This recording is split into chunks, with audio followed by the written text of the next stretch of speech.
చుక్కల్లాంటి కోయిల, చక్కెర లాంటి ఉక్కెర లాంటి ముక్కెర లాంటి కోయిల, చక్కెనైనా చక్కెరలేని చెక్కెళ్ళున్న కోయిల, ఎక్కడికి వెళ్తే అక్కడికి వచ్చి చిక్కుకుపోతా కోయిల.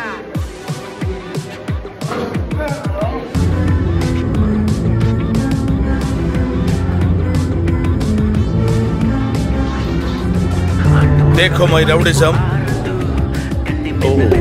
వీడితో ఎందుకు వచ్చింది?